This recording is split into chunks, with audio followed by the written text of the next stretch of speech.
All right, welcome back for another deep dive. Glad to be here. Today we're heading to Perth, Australia. Ooh, interesting. Yeah, gonna untangle a pretty chilling case. One that really kept the whole city on edge for years. Yeah. We've got a whole bunch of sources all about this guy, Eric Edgar Cooke.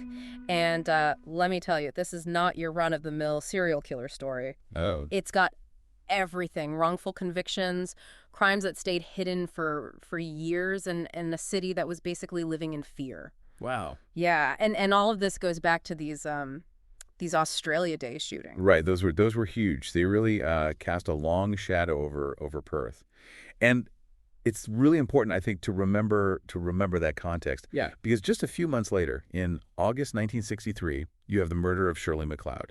Oh, right, the babysitter. Exactly. Yeah, young woman babysitting for a family, and her murder just sent shockwaves through the city. You know, everyone was already on edge after the shootings. Yeah, I bet. It must have felt like the nightmare was starting all over again. Absolutely. I mean, can you imagine? You know, the thought that maybe the Australia Day shooter was back. Oh yeah. Must have been terrifying. So were there any actual connections between those shootings and Shirley McLeod's murder? Well, there were some pretty unsettling similarities. Okay. Both involved a .22 caliber rifle, and both victims were killed by a single shot to the head. Oh wow. So it's easy to see why people were freaking out. Yeah, you can just imagine the fear that must have gripped the city as the realization dawned that they might be dealing with another horrific attack. Totally. So what did the police investigation look like? Were they feeling the pressure? Oh, absolutely. I mean, the investigation was massive. They fingerprinted thousands of people, and it felt like the entire city was looking for that murder weapon. Yeah. It must have been like searching for a needle in a haystack. And then this elderly couple, they just stumble across the rifle, right? Just totally out of the blue. Yeah, it's really a bizarre twist. You know, William and Cecilia Keena, they were just on their afternoon walk when they found the rifle hidden in some bushes. Wow. Talk about being in the right place at the right time. Right. And this completely chance discovery, it became the linchpin in the whole investigation. So the police got lucky, but then they used that luck to their advantage, right? I read that they set a trap for the killer. Exactly. They came up with this pretty ingenious tactic. Okay. They leaked information to the media, hinging that they were focusing their search in Mount Pleasant, where the Keenas had found the rifle. So they were trying to spook the killer into going back for his weapon. Exactly. That's risky. Oh, for sure. It was a gamble. And did it pay off? Well, absolutely. Yeah. The police set up a stakeout around the hidden rifle, and sure enough, in the dead of night, a man approached the bushes. It's like something straight out of a movie. It really is. And that man was Eric Edgar Cooke. Yeah. And when they arrested him, he was wearing gloves.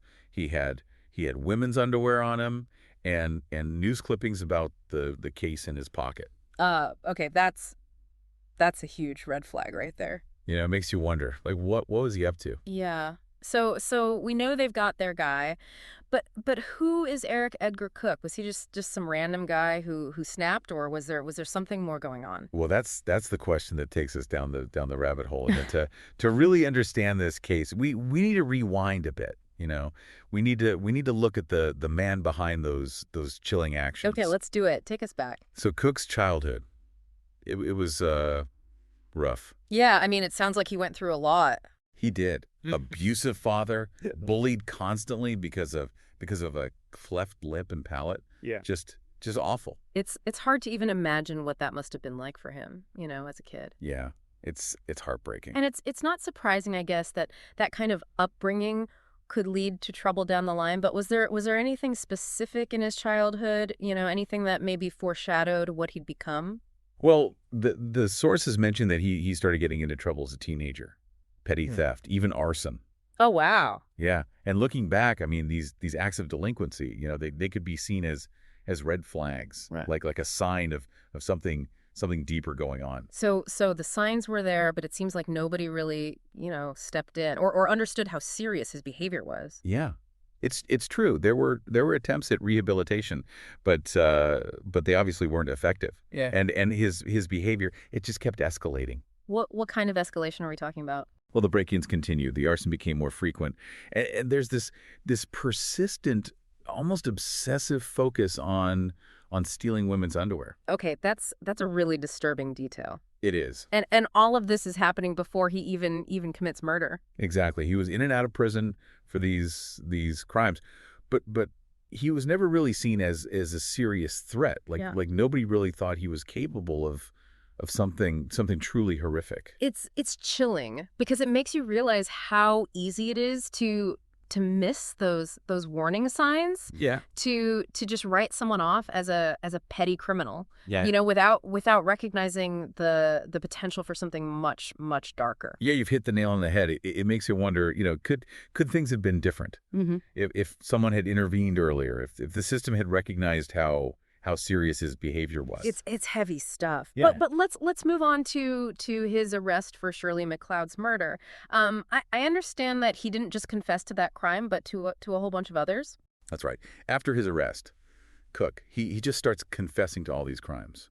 I mean, a shocking number. Wow. Including the Australia Day shootings, the ones that had terrorized Perth for so long. It's incredible. You know, after years of mystery and fear, the truth about those shootings, it comes from the very person who committed them. It is. So what do we know about his motivations? Why target these people seemingly at random? Well, based on his confessions and the psychological analysis and the sources, it seems like a mix of things: resentment, a need for power and control, and this really disturbing fixation on women. Okay, and I can see how his childhood experiences, they might have fueled that resentment and that need for control.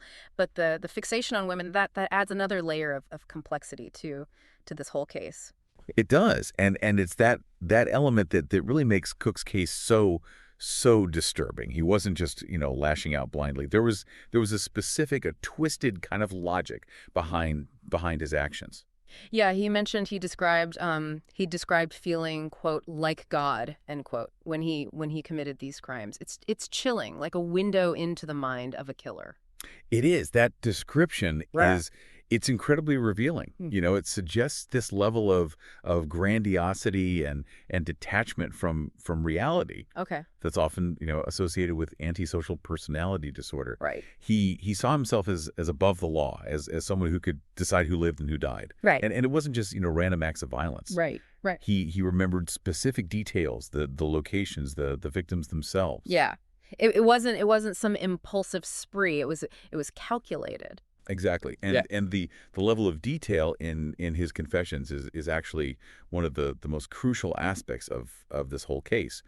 Because Cooke's confessions, they weren't just about, admitting guilt. They ended up exposing something much, much deeper, something profoundly unsettling. Okay, what's that? A deeply flawed justice system. Oh, right. His confessions revealed that two men, John Button and Daryl Beamish, were wrongly convicted for crimes that Cooke himself had committed.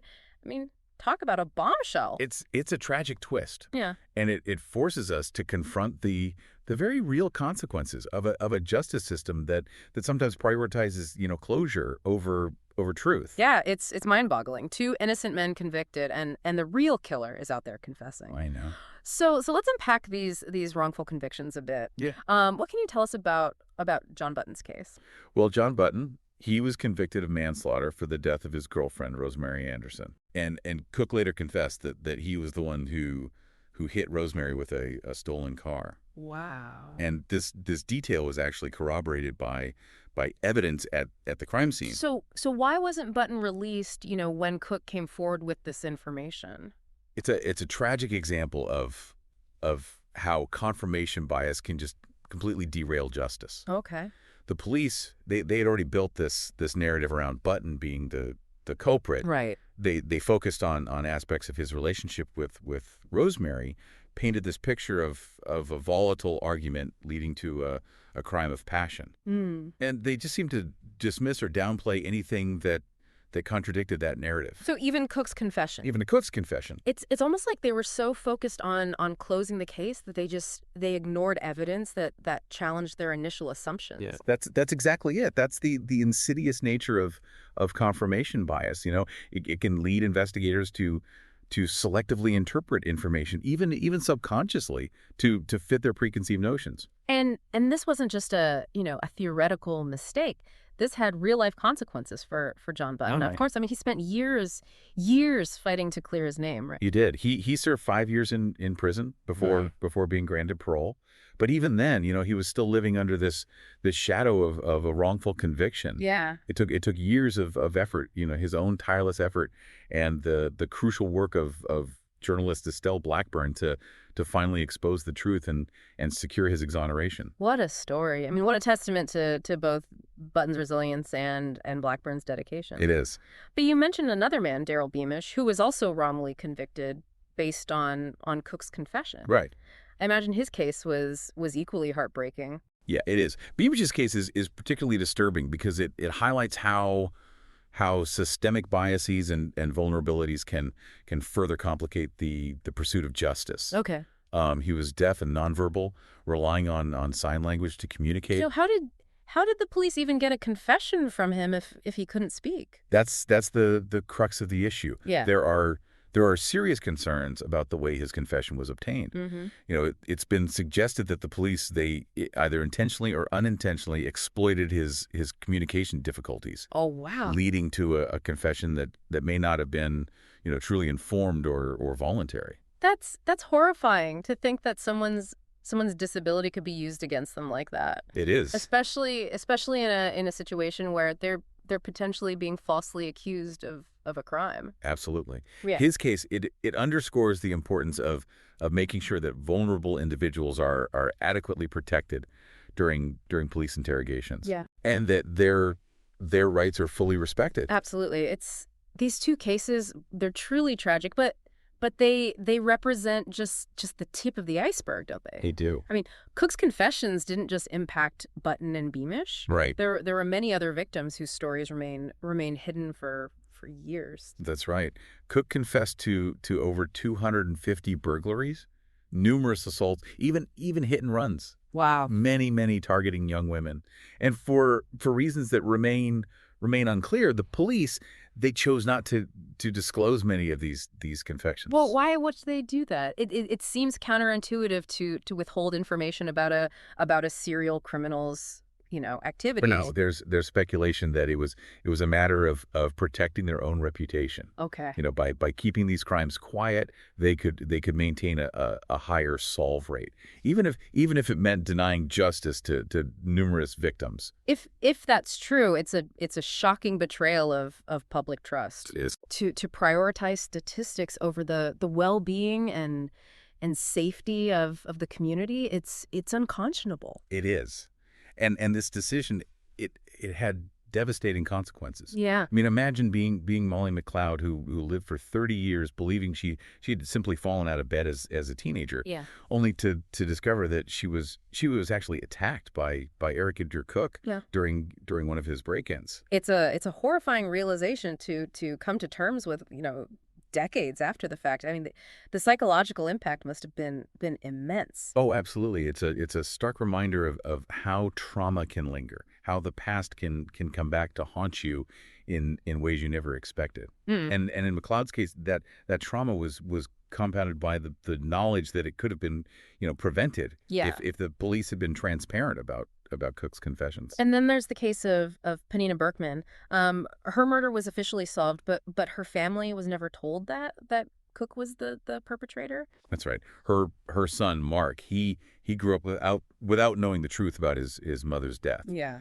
Denied the closure and understanding that he deserved. It's just heartbreaking. It is. To be robbed of the chance to grieve properly, to make sense of such a devastating loss. Yeah. All because of a decision made by those in authority. It's awful. And the Berkman case highlights the ripple effect of these kinds of crimes. How the pain extends far beyond the immediate victims, Yeah. touching families, friends, even entire communities. Yeah, Cooke's reign of terror, it left a lasting scar on Perth. a city already grappling with the trauma of the Australia Day shootings, the revelation of his hidden crimes. It just added another layer of fear and mistrust. It did. Making people question the very systems that were supposed to protect them. And it's important to acknowledge that Cooke's actions, they also impacted his own family. Right. His wife, Sari, and their 7 children, they lived under this weight of his deceit and violence.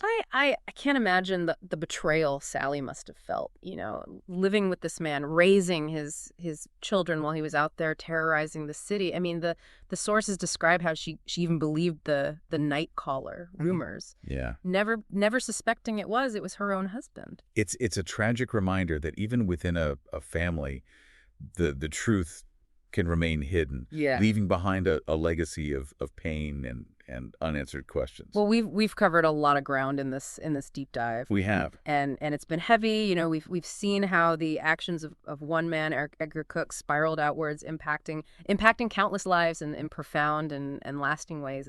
It's a story about the dark side of human nature, but it's also a story about resilience, the pursuit of justice, and the importance of truth.